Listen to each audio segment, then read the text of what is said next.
Electric cigarette भेपमा राखेर करिब 9 kilo सुन तस्करी भएको घटनामा नेकपा माओवादी केन्द्रका नेता कृष्ण बहादुर महरा र उनका छोरा राहुलको समेत नाम मुछियो। 9 किलो सुन तस्करीमा महरा बाबु छोराको कनेक्सन किन भएन सोधपुछ, सीआईबी भन्छ अनुसन्धान जारी छ। काठमाडौँमा राजस्व अनुसन्धान र सुन तस्करीको लुकामारी, छापा मारिएका सबै घर र गोदाम चिनियाले भाडामा लिएको खुलासा। इटालीको भ्रमण सकेर प्रधानमन्त्री पुष्पकमल दाहाल स्वदेश फिर्ता, राजनीतिक उद्देश्यको निम्ति हत्तपत्त मन्त्रीहरूको राजीनामा माग्नु गलत रहेको प्रधानमन्त्री प्रचण्डको जिकिर। बंगलादेश नेपालको विद्युत खरिद गर्न इच्छुक रहेको प्रधानमन्त्री पुष्पकमल दाहालको भनाई। राष्ट्रपति रामचन्द्र पौडेलले गरे मित्रवाद सम्बन्धी संशोधन विधेयक प्रमाणीकरण अब कानुनी रूपमा अगाडि बढ्ने। समाज सेवामा फाइदा लिने मानिसको काम हुँदैन भन्दै स्वास्थ्य तथा जनसङ्ख्या मन्त्री मोहन बस्नेतको धारणा। प्रतिनिधि सभा असभ्य रूपमा सञ्चालन हुन थालेको राष्ट्रिय सभा सदस्य वामदेव गौतमको आरोप। वर्तमान राजनैतिक नेतृत्व मुलुकको अवस्था परिवर्तनमा अलमलिएको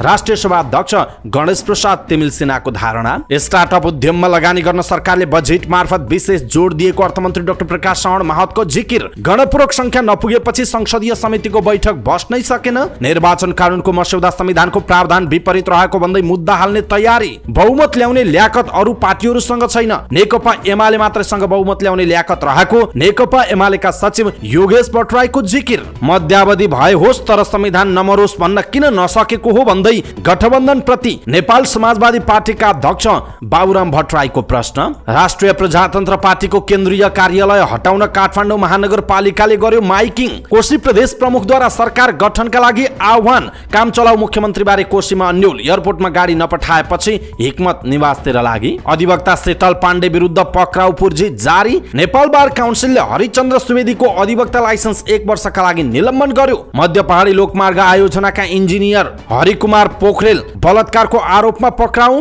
बलात्कार आरोपित इन्जिनियर पोखरेल 4 वर्ष अघि 9 लाख रुपैयाँ घुस सहित पनि पक्राउ परेका थिए। युनिलिभरले हाल्यो 4 वटा कम्पनी विरुद्ध क्षतिपूर्तिको मुद्दा। हुबहु स्याम्पू आयातमा रोक। चन्द्रगिरीमा मारुति कार दुर्घटना हुँदा 2 जनाको ज्यान गयो। जानकी मन्दिरको विवाह मण्डपमा अश्लील भिडियो बनाएर टिकटकमा पोस्ट गरेका 1 जना युवक प्रहरीको नियन्त्रणमा। रोयल्टी विवादमा संगीतकार सुरेश अधिकारीले मागे माफी। मणिपुर हिंसालाई लिएर भारतका दुवै सदनको बैठकमा अवरोध। नाइजरका राष्ट्रपति बाजुमलाई तत्काल रिहा गर्न राष्ट्रसङ्घको आग्रह। एसियाली खेलकुदमा नेपालबाट 234 खेलाडी सहभागी हुने। वेस्ट इन्डिजसँगको 3 खेलको 1 दिवसीय श्रृङ्खलाको पहिलो खेलमा भारतका स्पिनर कुलदीप यादव र रविन्द्र जडेजाले नयाँ कीर्तिमान बनाए। र फिफा महिला विश्वकप फुटबल 2023 मा अर्जेन्टिना र दक्षिण अफ्रिकाले रोमाञ्चक बराबरी खेले।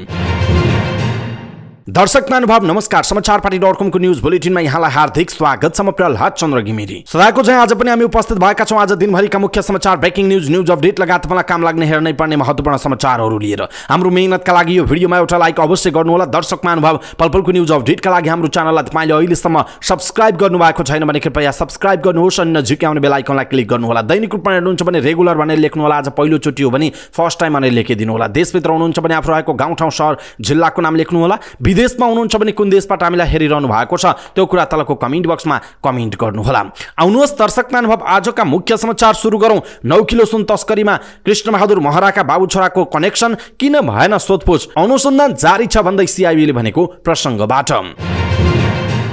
इलेक्ट्रिक सिगरेट भेपमा राखेर करिब 9 केजी सुन तस्करी भएको घटनामा नेकपा माओवादी केन्द्रका नेता कृष्ण बहादुर महरा र उनका छोरा राहुलको नाम समेत मुछिएको छ। घटनाको अनुसन्धान गरेको केन्द्रीय अनुसन्धान ब्युरो सीआईबीले विमानस्थल भन्सार कार्यालयले रोकेको सामानबारे महरा बाबु छोराले तारन्तार भन्सारका अधिकारीसँग फोनमा कुरा गरेको पाइएको अनुसन्धान प्रतिवेदनमा उल्लेख छ। भन्सारका कर्मचारी मुक्ति प्रसाद श्रेष्ठले राहुलले रोकिएको सामान के कस्तो हो भनेर चासो राखेको बयान दिएका थिए। चिनिया नागरिकले ल्याएको इलेक्ट्रिक सिगरेट विमानस्थलमा भएको एक्सरे परीक्षणमा शंकास्पद देखिएपछि जफत प्रयोजनका लागि भन्सार कार्यालय पठाइएको थियो। 2 वटा सुटकेसभित्र 73 वटा बट्टामा 730 इलेक्ट्रिक सिगरेट थिए। सामान जफत भएको केही समयमै ती चिनिया नागरिक स्वदेश फर्किए। तर भन्सार कार्यालयका कर्मचारीको मिलेमतोमा इलेक्ट्रिक सिगरेट भित्र रहेको 9 केजी 11.524 ग्राम सुन गायब पारियो। भन्सारका कर्मचारीदेखि गायब बनाउने र खरिद गर्ने प्रक्रियामा संलग्नहरू पक्राउ परे पनि त्यो सामान ल्याउने व्यक्ति पक्राउ पर्न सकेका छैनन्। अनुसन्धानमा भन्सार रोकिएको उक्त सामानबारे चासो राखेका महरा बाबु छोराको यो प्रकरणमा कनेक्सन देखिएको भनेर लिङ्क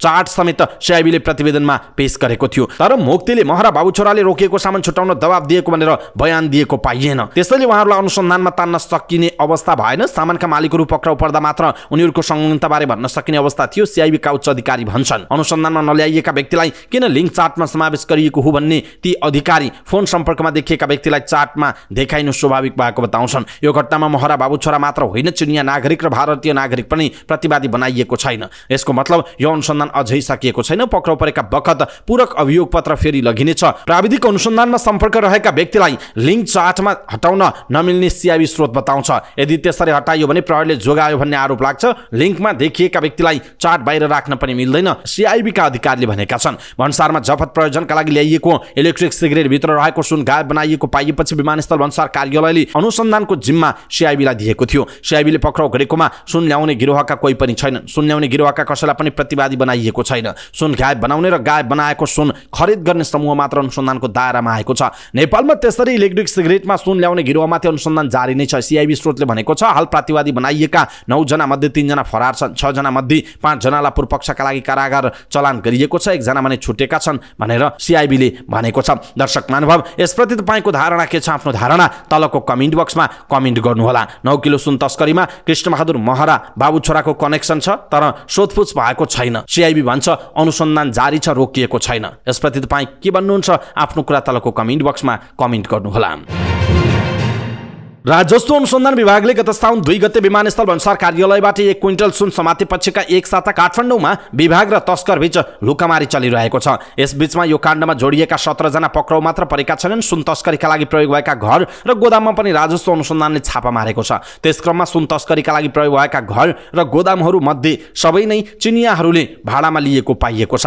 करिब 1 अर्ब रुपैयाँको सुन सहितको भरियाहरू पक्राउ परेपछि विभागले त्यही साँझबाट सुनको वास्तविक मालिकसम्म पुग्ने प्रयासमा विशेष अपरेसन थालेको थियो। हालसम्म विभागलाई त्यो सफलता हासिल भएको छैन, तर निकै महत्त्वपूर्ण प्रमाण र थप अनुसन्धानका सूचनाहरू भनी विभागले फेला पारिरहेको देखिन्छ। बरामद भएको सामान जाँचेर त्यो सुन हो भन्ने प्रमाणित गरिसकेपछि विभागको टोलीले सुन कहाँ डेलिभरी हुँदै थियो भनेर ठाउँ खोज्दै हिँड्यो। भरियालाई नै प्रयोग गरेर टोलीले सामान डेलिभरी लिने व्यक्तिलाई बोलाएर महाराजगञ्ज क्षेत्रमा राति 10 बजे सुनको डेलिभरी लिने तिब्बतीय मूलका भारतीय नागरिक थुप्तेन छिरिङलाई फेला पार्यो। थुप्तेन र सुनसँगै समातिएका राजेन्द्र राईले विभागको टोलीलाई राति 2 बजे बालुवाटार पुर्याए। बालुवाटारको एक घरको भुइँ तल्लामा रहेको घरमा एउटा गोदाम भेटियो। सो गोदाममा भेटिएका केही महत्त्वपूर्ण कागजात सङ्कलन गरेर गोदाम सिल गरेर टोली फर्कियो। भोलिपल्ट पुनः सोही गोदाममा पुगेको टोलीले त्यहाँ 6 पोका दारी काट्ने मेसिन सेभर फेला पार्यो। सुन तस्करी गरेर ल्याउने रेडी ट्रेडर्सले नै ती वस्तु नेपालभित्र आएको थियो। त्यहाँबाट पनि सुन बरामद हुन्छ कि भन्ने थियो, त्यो भएन विभाग स्रोतले भनेको छ। तर सो गोदामबाट विभागले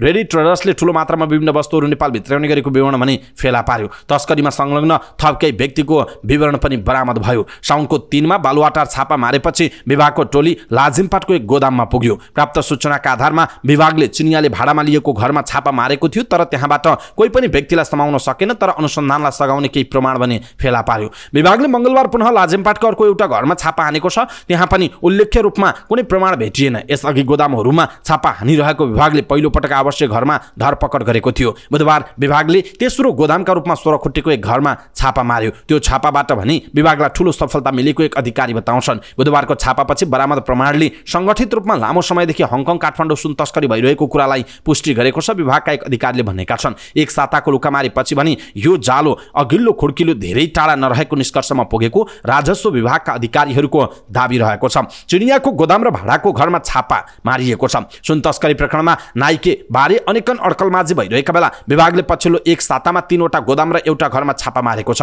ती सबै रेडी ट्रेडर्सले आज गरेका सामान राख्ने गोदाम हुन्। यस्तै एउटा घर भने चिनिया नागरिकले व्यक्तिगत बसोबासका लागि भाडामा लिएको देखिएको छ। विभागका अनुसार बालुवाटारको गोदाम 4 अवस्थामा मध्यागमन कार्यालय विमानस्थलबाट पक्राउ परेका चिनिया नागरिक क्युयाङ लिनले भाडामा लिएका थिए। त्यस्तै लाजिमपाटको गोदाम र घर पनि तिनै चिनियासँग सम्बन्ध भएकाहरूले बस्नका लागि प्रयोग गरेको खुलासा भएको छ। बुधबार साँझ छापा मारिएको सोह्रखुट्टेको गोदाम पनि चिनियाले नै भाडामा लिएका थिए। बुधबार सोह्रखुट्टेबाट बरामद ब्रेक सुबाट सुन झिकिसकेको अवस्थामा थियो। विभाग स्रोतले भनेको छ छापा मारिएका सबै गोदाममा रेडी ट्रेडर्सका सामान भेटिएका छन्। साउन 2 मा विमानस्थलमा 155 किलो ब्रेक सु भेटिनु अघि रेडी ट्रेडर्सकै नाममा हङकङबाट 1997 केजी सामान 29 पटक आयात भएको थियो, जसमा ब्रेक सु, दारी काट्ने मेसिन र मेकानिकल मोटर ल्याइएको थियो। कम्पनीले आयात गरेको सामानको औपचारिक रेकर्डमा 2700 दारी काट्ने मेसिन, एउटा मेकानिकल मोटर र 1162 थान ब्रेक सु आयात भएको देखिन्छ। ती सामान चीनको दोङोन सुतु ट्रान्सपोर्टेसन कम्पनी, तालमोड र जियाङनेन फेङटोङ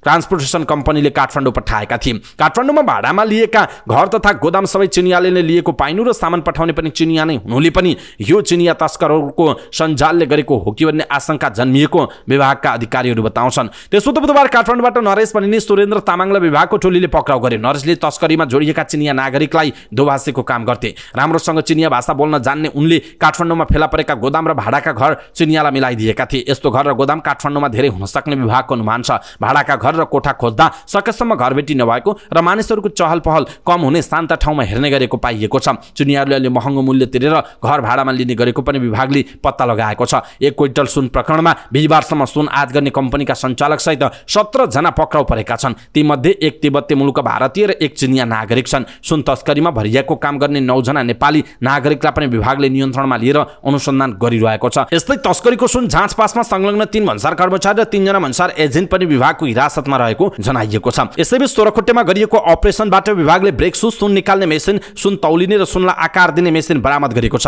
बरामद भएको सुन खोलिएको र त्यसमा रहेको सुन निकालिएको अवस्थामा विभागले भेटेको जनाएको छ। 1162 थान ब्रेक सुको अवस्था हेर्दा कम्तीमा पनि 500 किलो भन्दा बढी सुन तस्करले निकालेको देखिन्छ। विभाग उच्च स्रोतले भनेको छ सुन अपरेसन चलेकै समयमा हतार हतार यो सुन झिकिएको जस्तो देखिन्छ। यसलाई विचार गर्दा 500 किलो हाराहारीको परिमाणमा सुन काठमाडौँ भित्रै तस्करकै पन्जामा हुन सक्ने अनुमान गरिएको छ। त्यो सुनको मूल्य 5 अर्ब रुपैयाँ हाराहारी हुने जनाइएको छ। दर्शक महानुभाव, काठमाडौँमा राजस्व अनुसन्धान विभाग र सुन तस्करीको लुकामारी छापा मारिएका सबै घर र गोदाम चिनियाले भाडामा लिएको जुन खुलासा भएको छ। सँगसँगै चिनियाको गोदाम र भाडाको घरमा पनि छापा मारिएको छ। घरबेटी नभएको घर तस्करको निशानामा परेको छ। थप सुन उपत्यकामै रहेको अर्को आशंका पनि गरिएको छ। यसप्रति तपाईँ के भन्नुहुन्छ? आफ्नो कुरा कम्तीमा एउटा कमेन्ट तलको कमेन्ट बक्समा कमेन्ट गर्नुहोला। प्रधानमन्त्री पुष्पकमल दाहाल इटली भ्रमण सकेर स्वदेश फर्कनु भएको छ। इटलीको भ्रमण सकेर त्रिभुवन अन्तर्राष्ट्रिय विमानस्थल हुँदै उहाँ काठमाडौँ ओर्लिनु भएको हो। उहाँलाई स्वागत गर्न विमानस्थलमा सभामुख देवराज घिमिरे, राष्ट्रिय सभा अध्यक्ष गणेश प्रसाद तिमिल सिन्हा, उपप्रधान एवं गृहमन्त्री नारायण काजी श्रेष्ठ लगायत अन्य मन्त्रीहरू समेत विमानस्थल पुग्नु भएको थियो। उहाँलाई नेपाली सेनाको एक टुकडीले विमानस्थलमा सलामी अर्पण गरेको छ। संयुक्त राष्ट्रसङ्घ खाद्य तथा कृषि सङ्गठनद्वारा इटालीको रोममा आयोजित फूड सिस्टम समिट +2 मा सहभागी हुन नेपाली प्रतिनिधि मण्डलको नेतृत्व गर्दै उहाँ साउनको 6 गते इटाली प्रस्थान गर्नु भएको थियो। भ्रमणका क्रममा प्रधानमन्त्री दाहालले फूड सिस्टम समिटलाई सम्बोधन गर्दै जलवायु परिवर्तन र अन्य प्रकोपसँग जुझ्न तथा अनुकूलन क्षमता सुदृढ गर्न अति कम विकसित देशहरूको कृषिमा लगानी बढाउन जरुरी रहेको बताउनु भएको थियो। सो क्रममा उहाँले युनाइटेड नेसन्स फूड सिस्टम 2023 को स्टकिङ मोमेन्टलाई पनि सम्बोधन गर्नु भएको थियो। यसैबीच प्रधानमन्त्री पुष्पकमल दाहालले राजनीतिक उद्देश्यको निम्ति मन्त्रीहरूको राजीनामा मागिहाल्ने संस्कृति राम्रो नभएको बताउनु भएको छ। इटलीको भ्रमण सकेर स्वदेश फर्किएपछि त्रिभुवन अन्तर्राष्ट्रिय विमानस्थलमा सञ्चारकर्मीहरूसँग कुराकानी गर्दै उहाँले यस्तो बताउनु भएको हो। उहाँले राजनीतिक उद्देश्यको निम्ति हत्तपत्त प्रधानमन्त्री, गृहमन्त्री, अर्थमन्त्रीको राजीनामा मागिहाल्ने संस्कार बस्नु राम्रो नभएको र मन्त्रीहरूलाई स्पष्टीकरण राख्न दिनुपर्ने बताउनु भयो। स्पष्टीकरणको मौका नदिकन राजीनामा नदिई संसद चल्न दिनु भन्ने संस्कृति राम्रो नभएको उहाँको भनाइरहेको छ। राजनीतिक उद्देश्यको निम्ति हत्तपत्त प्रधानमन्त्री, गृहमन्त्री, अर्थमन्त्रीको राजीनामा मागिहाल्ने जो संस्कार बस्न खोजेको छ त्यो राम्रो होइन। स्पष्टीकरण राम्रोसँग दिने मौका पनि नदिकन राजीनामा दिने भए देऊ, नत्र सदन चल्न दिँदैनौँ भनेर पहिले घोषणा गर्ने कल्चरले हामीलाई राम्रो ठाउँतिर लैजाँदैन उहाँको भनाइरहेको छ। संयुक्त राष्ट्रसङ्घ खाद्य तथा कृषि सङ्गठनद्वारा इटालीको रोममा आयोजित एक कार्यक्रममा सहभागी हुँदा देशको कृषि क्षेत्रको मार्ग दर्शन भएको पनि उहाँले बताउनु भयो। सम्मेलनको क्रममा बङ्गलादेशका प्रधानमन्त्री शेख हसिनासँग भएको भेट भएको र नेपाल र बङ्गलादेश बीचको मैत्रीपूर्ण सम्बन्ध, आपसी सहयोग, क्षेत्रीय सहयोग, अन्तर्राष्ट्रिय मञ्चहरूमा नेपाल र बङ्गलादेश बीचको सहकार्य जस्ता विषयहरू छलफल भएको उहाँले बताउनु भयो। बङ्गलादेश सरकार नेपालमा उत्पादित जलविद्युत खरिद गर्न इच्छुक रहेको र आर्थिक अन्तर्निर्भरताको लागि यो महत्त्वपूर्ण हुने बताउनु भएको छ। प्रधानमन्त्री दाहालले लम्पी स्किनको बारेमा छलफल गरी धेरै हदसम्म नियन्त्रण र उपचारमा लागिसकेको बताउनु भयो। उहाँले सरकारको तर्फबाट लम्पी स्किनको निदानतर्फ सचेत रहेको पनि बताउनु भएको छ। राष्ट्रपति रामचन्द्र पौडेलले मिठो ब्याज सम्बन्धी मुलुकी संहिता सम्बन्धी केही नेपाल ऐनलाई संशोधन गर्न बनेको विधेयक प्रमाणीकरण गर्नुभएको छ। दुवै सदनबाट पारित भएर आएपछि राष्ट्रपति पौडेलले विधेयक प्रमाणीकरण गर्नुभयो। नेपालको संविधानको धारा 113 को धारा 2 बमोजिम विधेयक राष्ट्रपतिले प्रमाणीकरण गरेको राष्ट्रपति कार्यालयका प्रवक्ता शैलजा रेग्मी भट्टराईले बताउनुभयो। सो विधेयक प्रमाणीकरणपछि अनुचित लेनदेनलाई मिठो ब्याज कानुनको दायरामा ल्याउने बाटो खुलेको जनाइएको छ। स्वास्थ्य तथा जनसङ्ख्या मन्त्री मोहन बहादुर बस्नेतले समाजसेवामा फाइदा लिने मानिसहरूको काम नहुने बताउनु भएको छ। काठमाडौँमा 58औं रक्त सञ्चार सेवा दिवस समारोहलाई सम्बोधन गर्दै उहाँले यस्तो बताउनु भएको हो। उहाँले जनसेवा गर्ने सङ्कल्प लिएकाहरू मात्रै समाजसेवामा राम्रो हुने बताउनुभयो। मन्त्री बस्नेतले नेपाल रेड क्रस सोसाइटी वा रक्त सञ्चार केन्द्रले आफ्नो क्षेत्रबाट गरेका कामहरूको महत्त्वपूर्ण रहेको बताउनुभयो। उहाँले देशमा अप्ठ्यारो परेको बेलामा र रगत चाहिएको बेलामा आवश्यक रगत उपलब्ध गराउनु महत्त्वपूर्ण हुने बताउनुभयो। उहाँले देशमा शिक्षा र स्वास्थ्य निःशुल्क हुनुपर्ने बताउनु भएको छ। मन्त्री बस्नेतले कामहरू जति पवित्र हुन्छन् त्यति धेरै गुनासोहरू आउने गरेको पनि उल्लेख गर्नुभयो। देशमा भएका फार्मेसीहरूको निरीक्षण गर्दा विधिसम्मत रूपमा नचलेका फार्मेसीहरू बढिरहेको पाइएको उहाँले बताउनुभयो।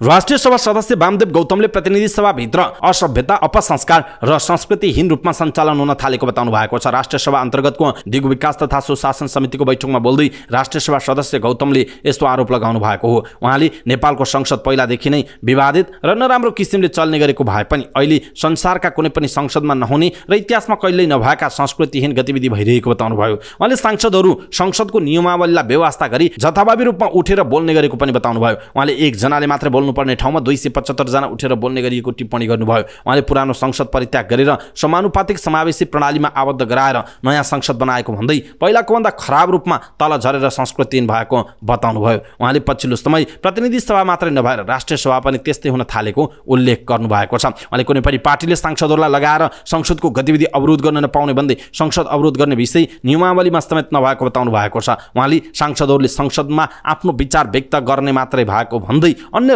राजनैतिक मुद्दामा पार्टीहरूले कार्यव्यवस्था समितिमा मिलाउनु पर्ने बताउनुभयो। उहाँले उद्देश्यमूलक ढङ्गले संसद चल्न नदिने किसिमले संसद अवरुद्ध गराउने काम भइरहेको पनि आरोप लगाउनु भएको हो।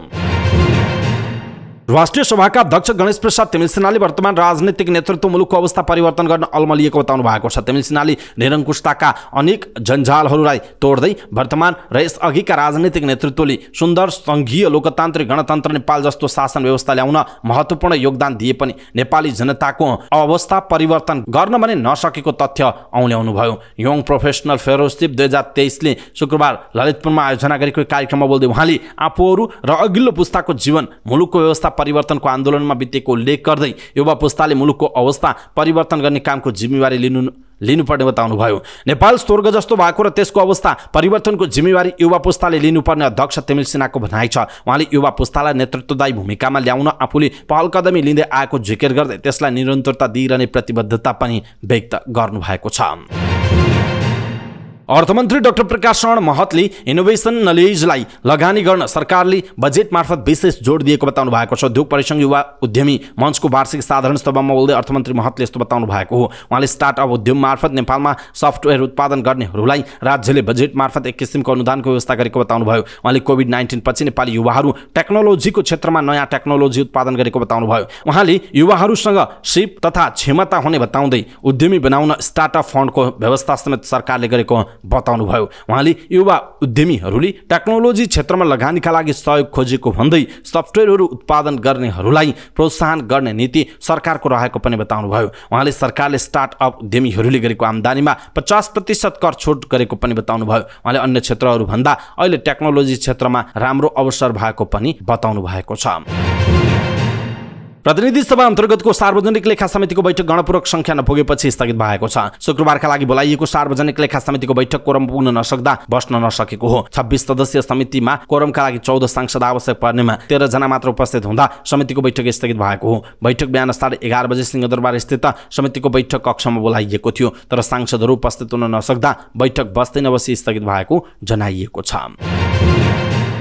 लैंगिक तथा अल्पसंख्यक समुदायले निर्वाचन सम्बन्धी विधेयक संविधानको मर्म विपरीत भएको भन्दै सार्वजनिक महत्त्वको मुद्दा हाल्ने जनाएका छन्। निर्वाचन सम्बन्धी कानुनलाई संशोधन र एकीकरण गर्न बनेको विधेयकले संविधान प्रदत्त अधिकारलाई सुनिश्चित गर्न नसकेको उनीहरूको ठहर रहेको छ। निर्वाचन आयोगले सरकारलाई पठाएको निर्वाचन सम्बन्धी मस्यौदामा संविधानको बरखिलाफ हुने गरी पुरानै व्यवस्था गरेर लैंगिक तथा अल्पसंख्यक समुदायको प्रतिनिधित्व नहुने किसिमको रहेको भन्दै सो समुदायले सार्वजनिक महत्त्वको मुद्दा दर्ता गर्ने तयारी गरेको जनाइएको छ। विधेयकको मस्यौदाले लैंगिक तथा अल्पसंख्यक समुदायको समानुपातिक प्रतिनिधित्व प्रत्याभूति गर्न नसकेको उनीहरूको आरोप छ। न्युज एजेन्सी नेपालसँग कुराकानी गर्दै नीलहिरा समाजका पूर्व अध्यक्ष एवं संविधान सभा सदस्य सुनिल बाबु पन्तले संविधानको धारा 42 को उपधारा 1 मा उल्लेख गरिएको लैंगिक तथा यौनिक अल्पसंख्यकलाई समानुपातिक समावेशी र सिद्धान्तका आधारमा राज्यका निकायमा सहभागिताको हकलाई मस्यौदाले आत्मसात गर्न नसकेको पनि उहाँले बताउनु भएको छ। उहाँले संविधान विरुद्ध राज्यका निकायमा सहभागिताको हललाई मस्यौदाले आत्मसात गर्न नसकेको बताउनु भएको हो। नेकपा एमालेका सचिव योगेश भट्टराईले अहिलेको निर्वाचन प्रणालीले एउटा मात्र दलले बहुमत ल्याउन कठिन देखिए पनि एमालेले त्यो ल्याकत राख्ने बताउनु भएको छ। संगठनलाई व्यवस्थित रूपमा सञ्चालन परिचालन गर्ने अन्तर्विरोध हटाउँदै लैजाने अवसरको समान वितरण र केही भिजन लिएर प्रक्रियाबद्ध जान सके एमालेका लागि बहुमत सम्भव रहेको जिकिर गर्नु भएको छ। भट्टराईले बिहिबार काठमाडौँमा केही सञ्चारकर्मीहरूसँग मिसन ग्रासरुट अन्तर्गत कर्णालीको 1.5 महिना दौडाहा र मधेस इन्चार्ज पाएपछिको पहिलो चरणको अभियानको अनुभव सुनाउनु भएको हो। उहाँले भन्नुभएको एमाले प्रतिको जनलहर उस्तै छ, अझ बढेको छ।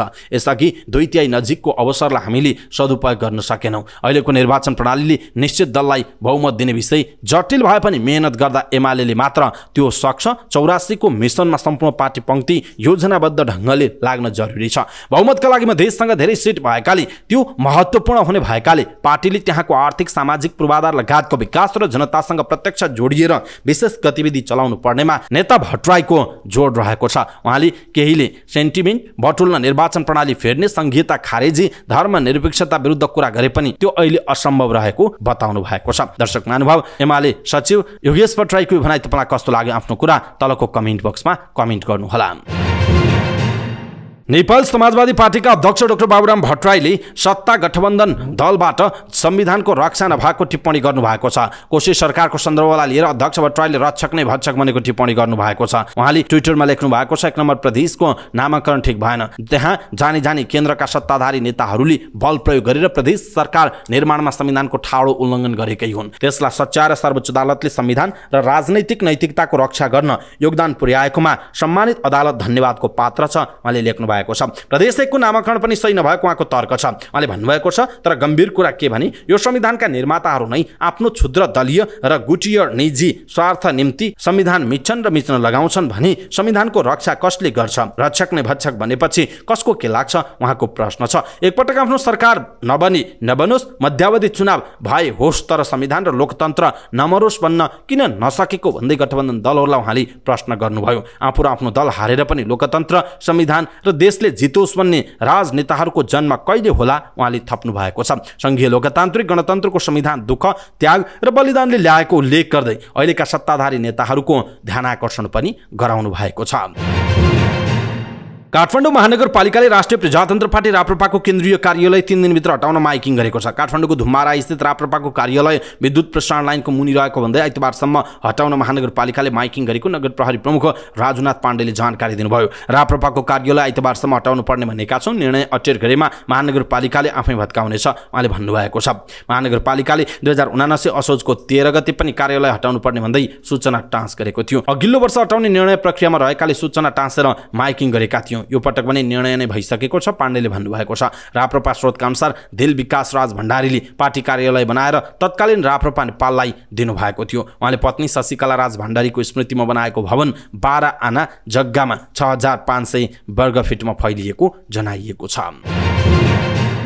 कोशी प्रदेशका प्रदेश प्रमुख परशुराम खापुङले सरकार गठनको दाबी पेश गर्न दलहरूलाई आह्वान गर्नुभएको छ। प्रदेश प्रमुख खापुङले शुक्रबार साउन 16 गते साँझ 5 बजे भित्र बहुमतको सरकारका लागि दाबी पेश गर्न आह्वान गर्नुभएको हो। उहाँले संविधानको धारा 168 को उपधारा 2 बमोजिम कोशी प्रदेश सभामा प्रतिनिधित्व गर्ने 2 वा 2 भन्दा बढी दलहरूको समर्थनमा बहुमत प्राप्त गर्न सक्ने कोशी प्रदेश सभाको सदस्यलाई कोशी प्रदेशको मुख्यमन्त्री नियुक्ति गरी कोशी प्रदेश सरकार गठन गर्ने प्रयोजनका लागि दाबी पेश गर्न आह्वान गर्नुभएको हो। सर्वोच्च अदालतले पनि सरकार गठनका लागि दाबी पेश गर्ने समय 17 गतेसम्म दिएको छ। खापुङले भने उक्त समयभन्दा एक दिन अगावै मुख्यमन्त्रीमा दाबी पेश गर्न समय दिनुभएको हो।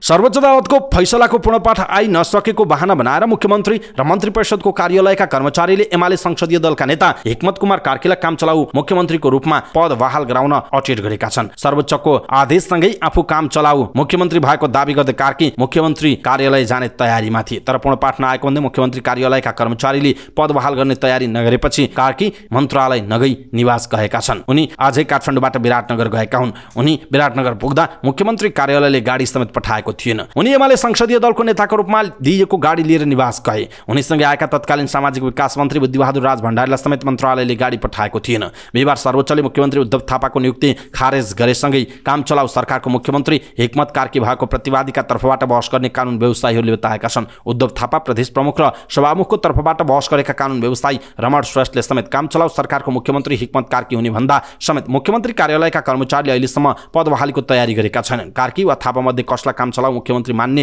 अन्यल देखिएपछि प्रमुख सचिव डाक्टर दीपक काफले आवश्यक परामर्शका लागि प्रदेश प्रमुखको कार्यालय गएको जनाइएको छ। मुख्यमन्त्री कार्यालय स्रोतका अनुसार सर्वोच्चको पूर्णपाठ नआएकाले अलमल भएको उल्लेख छ। अदालतले साउनको 17 गतेसम्म नयाँ सरकार गठन गर्न आदेश दिए पनि त्यो अवधिमा मुख्यमन्त्रीको कार्यभार कसले सम्हाल्ने भन्नेबारे केही बोलेको छैन, जसले अन्य सृजना भएको मुख्यमन्त्री कार्यालयका कर्मचारीहरू बताउँछन्। प्रदेश प्रमुख कार्यालयका निमित्त सचिव नरेन्द्र कुमार श्रेष्ठले भने काम चलाऊ मुख्यमन्त्री प्रदेश प्रमुखले तोक्ने प्रचलन रहेको बताउनुभयो। प्रदेश प्रमुखको कार्यालयले कुनै निर्णय गरिसकेको छैन। मुख्यमन्त्री कार्यालयको बोर्ड र वेबसाइटमा थापाकै नाम मुख्यमन्त्रीमा कायम रहेको छ, उहाँको भनाइरहेको छ। अधिवक्ता शीतल पाण्डे विरुद्ध पक्राउ पूर्जी जारी भएको छ। काठमाडौँ प्रहरी परिसर स्रोतका अनुसार उनी विरुद्ध परेको जारीका आधारमा केही दिन अघि पक्राउ पूर्जी जारी भएको हो। पाण्डेले आफ्नो समुदायको भावनामा चोट पुर्याएको भन्दै तामाङ समुदायका व्यक्ति तथा संस्थाले जारी दिएका थिए। उनीमाथि जातीय भेदभाव सहित 2वटा कसुरमा कारबाही गर्न जारीमा माग गरिएको छ। पाण्डेको खोजी भइरहेको प्रहरीले जनाएको छ। एक टेलिभिजनसँगको अन्तर्वार्तामा पाण्डेले हाड नाताभित्र विवाह हुँदा त्यसले उनीहरूबाट जन्मने सन्तान अपराधिक प्रवृत्तिका हुन सक्ने अध्ययनले देखाएको बताएकी थिइन्। नेपालका केही समुदायमा मामा र फुपूका छोराछोरी बीच विवाह हुने गलत प्रचलन रहेको भन्दै उनले त्यसलाई रोक्नुपर्ने अभिव्यक्ति दिएपछि विवाद उत्पन्न भएको थियो। तामाङ मगर समुदायले आफूहरूको संस्कृतिलाई अपमानित गरेको भन्दै पाण्डेको आलोचना पनि गरिरहेका छन्।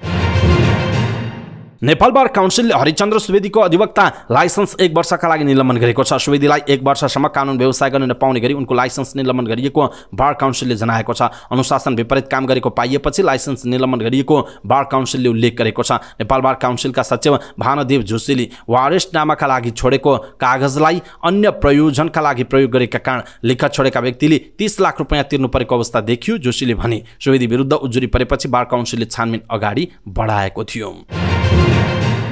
मध्य पहाडी लोकमार्ग आयोजनाका इन्जिनियर हरिकुमार पोखरेल बलात्कार आरोपमा पक्राउ परेका छन्। त्रिपुरेश्वर स्थित ब्लू क्रस अस्पतालमा उपचारका लागि भन्दै भर्ना भएर बसेको अवस्थामा उनलाई प्रहरीले पक्राउ गरेको हो। जिल्ला प्रहरी परिसर काठमाडौँका डीएसपी अनिल अधिकारीले इन्जिनियर पोखरेललाई नियन्त्रणमा लिएर अनुसन्धान गरिरहेको जानकारी दिएका छन्। आफ्नो घरमा काम गर्ने एक किशोरीलाई बलात्कार गरेको आरोप पोखरेलमाथि लागेको छ। यसअघि ती किशोरीले आफूमाथि यौन दुर्व्यवहार भएको भन्दै सामाजिक सञ्जालमा भिडियो पोस्ट गरेकी थिइन्। त्यस लगत्तै पोखरेल मुटुको समस्या भएको भन्दै अस्पताल भर्ना भएर बसेका थिए। प्रहरीले उनलाई अस्पतालबाट नियन्त्रणमा लिएको जनाइएको छ। यसैबीच बलात्कार आरोपमा पक्राउ परेका मध्य पहाडी लोकमार्ग आयोजनाका निर्देशक इन्जिनियर पोखरेल 9 वर्ष हरिकुमार पोखरेल यसअघि 9 लाख रुपैयाँ घुससहित पक्राउ परेको पाइएको छ। अख्तियार दुरुपयोग अनुसन्धान आयोग पोखराको टोलीले सडक डिभिजन कार्यालय पोखरामा प्रमुख रहेका बेला पोखरेललाई 4 वर्ष अघि 9 लाख घुससहित पक्राउ गरेको थियो। उनी सँगै इन्जिनियर पवित्रमणि आचार्य, ठेकेदार ऋषि गौतम र पोखरेलका 2 जना भान्सेलाई 2076 साउन 23 गते अख्तियारको टोलीले पक्राउ गरेको थियो।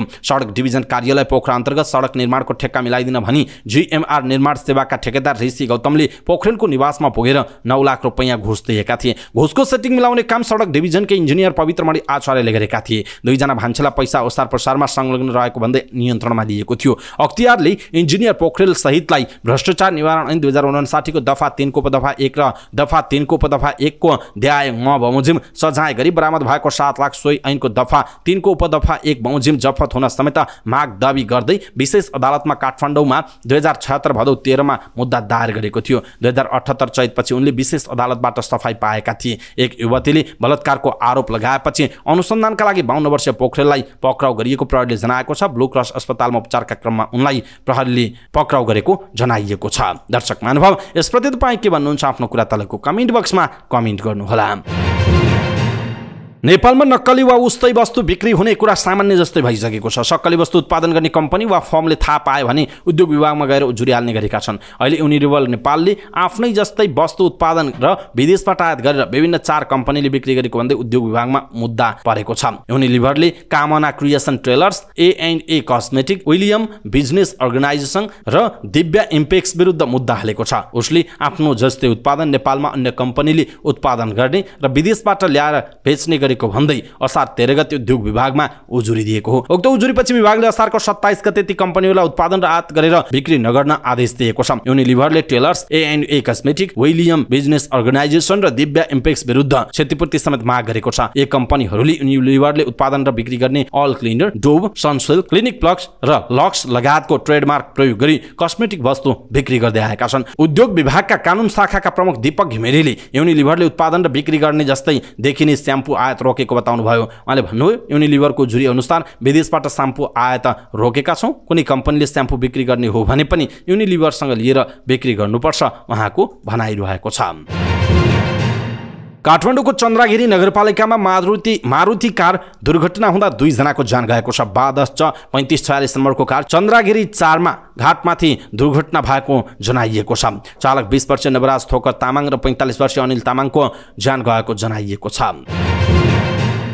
धनुषाको जनकपुर धाम स्थित जानकी मन्दिरको विवाह मण्डप परिसरमा अश्लील भिडियो बनाएर टिकटकमा पोस्ट गरेका एक युवक पक्राउ परेका छन्। पक्राउ पर्नेमा धनुषाको औरही गाउँपालिका 6 पोखरभिण्डा बस्ने अन्दाजी 18 वर्षीय अनिरुद्ध यादवलाई पक्राउ गरिएको जिल्ला प्रहरी कार्यालय धनुषाले जनाएको छ। यादवले एक युवतीको संवेदनशील अङ्गमा समाएको भिडियो टिकटकमा पोस्ट गरेका थिए। उक्त भिडियोमा देखिएकी युवती र भिडियो खिच्ने व्यक्तिहरूको खोज तलास भइरहेको पनि प्रहरीले जनाएको छ।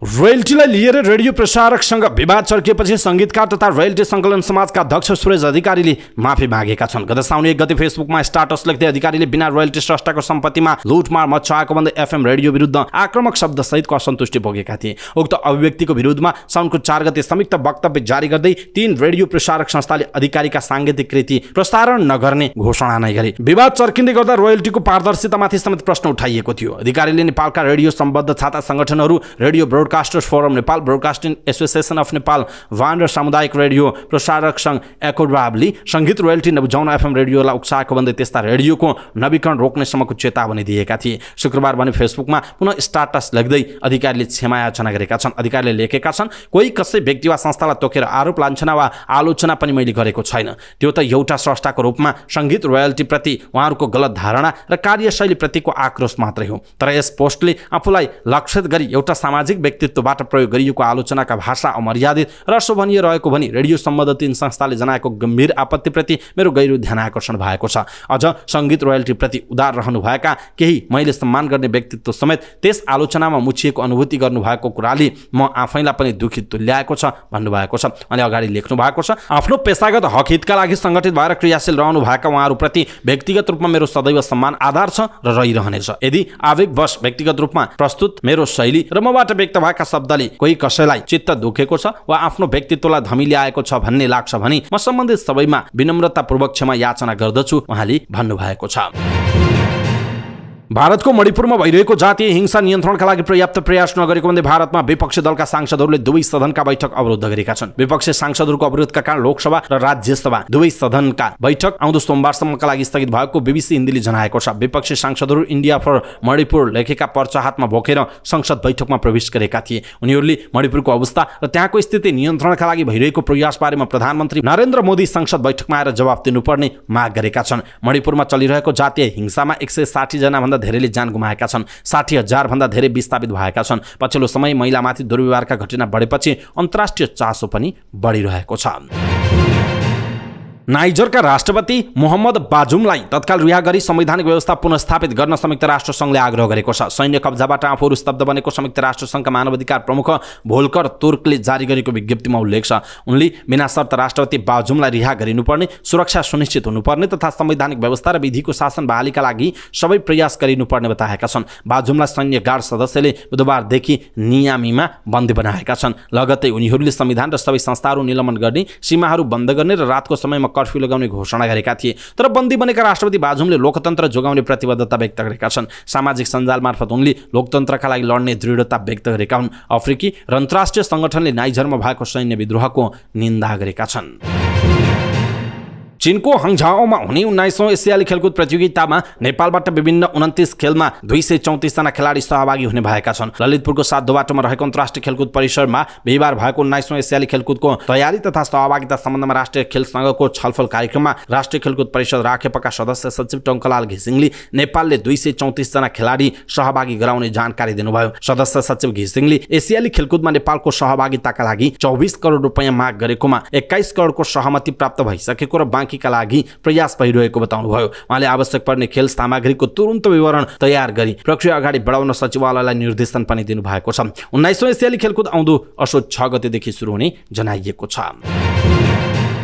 वेस्ट इन्डिजसँगको 3 खेलको एक दिवसीय श्रृङ्खलाको पहिलो खेलमा भारतका स्पिनर कुलदीप यादव र रविन्द्र जडेजाले एक नयाँ कीर्तिमान बनाएका छन्। कुलदीप र जडेजाले यो खेलमा 10 मध्ये 7 विकेट लिएका छन्। यो सँगै कुलदीप र जडेजा एक दिवसीय अन्तर्राष्ट्रिय क्रिकेटको इतिहासमा एकै खेलमा 7 विकेट लिने पहिलो लेफ्ट आर्म स्पिनर जोडी बनेका छन्। कुलदीपले 3 ओभरमा 2 मेडनसहित मात्र 6 रन दिएर 4 विकेट लिए भने जडेजाले 6 ओभर 37 रन दिँदै 3 विकेट लिए। यो खेलमा भारत 5 विकेटले विजेता भएको थियो।